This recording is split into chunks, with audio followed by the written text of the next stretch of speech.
Hello everyone, আজকে আরেকটি নতুন ভিডিও নিয়ে চলে এলাম। আজকে ভিডিওতে থাকছে আমি আমার ওয়াশিং মেশিনটি কীভাবে ক্লিন করি সেই ভিডিওটুকু। তো ওয়াশিং মেশিন কীভাবে ক্লিন করি সেই জন্য নিয়েছি হচ্ছে একটা বালতিতে আমি 1 বালতি পরিমাণ পানি আর একটি মাজনির মতো সফট একটা মাজনি আর হচ্ছে টুকরো কাপড়। তো আমি প্রথমেই ডিটারজেন্টের যে বাকেটটি থাকে ওয়াশিং মেশিনে সেই বাকেটটিকে টান দিয়ে বের করে নিয়েছি। বের করার পরে হচ্ছে যে ওটার মধ্যে কি এভাবেই ডিটারজেন্ট কিছুটা থেকে যায়। তো আমি সেই ডিটারজেন্টটা দিয়ে হচ্ছে খুব ভালোভাবে মেজে বা ডিটারজেন্ট বাকেটটি খুব ভালোভাবে ক্লিন করে নিচ্ছি।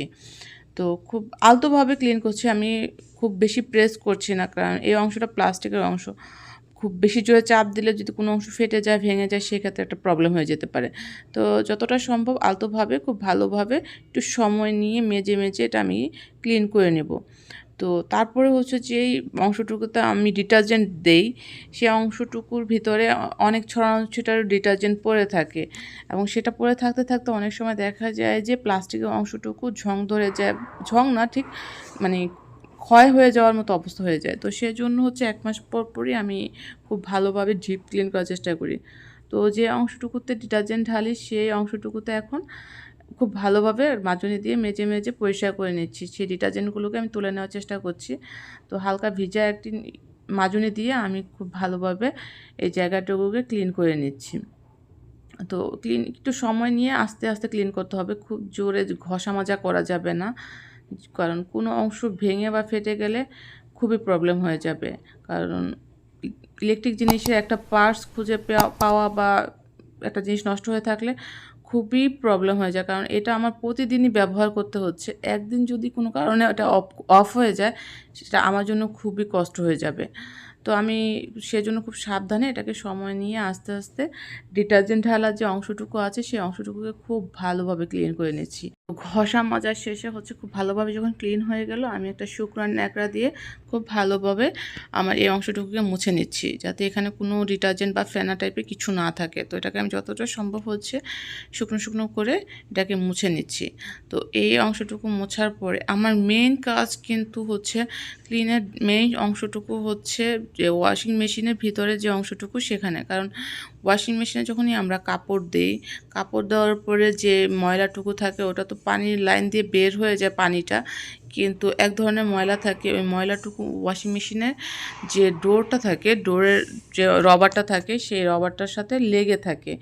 সেটা পরিষ্কার করাটা হচ্ছে মেন, কারণ ওটা থেকে ওয়াশিং মেশিন যদি ঠিকভাবে ওই অংশটুকু ক্লিন করা না হয় তাহলে কাপড়ে একটা বাজে স্মেল আসে। তো সবসময় চেষ্টা করবেন যাতে ওয়াশিং মেশিনের এই বেলটুকু সবসময় ক্লিন থাকে। এখন আমি ওই যে যে দেখতে পাচ্ছেন যে ভেলটুকু, এই ভেলের ভিতরে যে পানিটা ময়লাটা জমে থাকে এটা থেকেই কিন্তু একটা বাজে স্মেল আসে। তো এই আমি এখানে আপনাদেরকে দেখানোর সুবিধার্থে একটু বেশি দিন পরেই আমার ওয়াশিং মেশিনটি ক্লিন করছি, কারণ আমি নর্মালি 15 দিন পর ওয়াশিং মেশিনটা ডিপ ক্লিন করে নিই। তো এটা প্রায় 1 মাস পরে আমি ডিপ ক্লিন করছি। তো সেজন্য দেখেন কি পরিমাণ ময়লা, এটার ভিতরে অনেক রবারের ভিতরে অনেক ময়লা আছে। তো আমি ময়লাগুলোকে খুব ভালোভাবে আস্তে এই রবারগুলোকে ক্লিন করে নিচ্ছি। আগে আমি মাজনি দিয়ে খুব ভালোভাবে এগুলোকে ক্লিন করে নিয়ে আসছি। বা অনেকবার ক্লিন করার পরে যখন ময়লাগুলো সম্পূর্ণভাবে চলে আসবে তখন আমি এটাকে একটা শুকনো ন্যাকড়া দিয়ে ভালোভাবে মুছে পরিষ্কার করে নেব। তো এই রবারটুকুর মধ্যে হচ্ছে মেইন ময়লাটুকু জমে থাকে, কারণ ওয়াশিং মেশিনে আর কোথাও ময়লা জমে থাকার মতো স্কোপ থাকে না। এই রবারটুকুতেই ময়লাটা জমে থাকে, যে কাপড়ের যে ময়লাটুকু থাকে বা আপনার কাপড়ে যে কখনো দেখা যায় যে বিভিন্ন পকেটে বা কাপড়ের সাথে কাগজ, ছোটো টুকরো বা কোনো টিস্যু কিছু যদি ঢুকে যায় সেগুলো এই রবারটার মধ্যে জমে থাকে, সেটা বের হয়ে যায় না। কারণ শুধুমাত্র ময়লা পানিটা বের হয়ে যায়, কিন্তু অন্য যে ময়লাটুকু থাকে কাগজ টাগজ বা ছোটো পিন টাইপের কিছু থাকলে ওটা কিন্তু বের হয় না। ওটা জাস্ট এই ডোরটার যে রবারটা থাকে এই রবারটার মধ্যে এসে জমা হয়ে থাকে। তো চেষ্টা করবে যে ডোরটা কয়েকদিন পর ক্লিন করে নেওয়ার জন্য, কারণ এই ডোরটা ক্লিন হচ্ছে মেইন।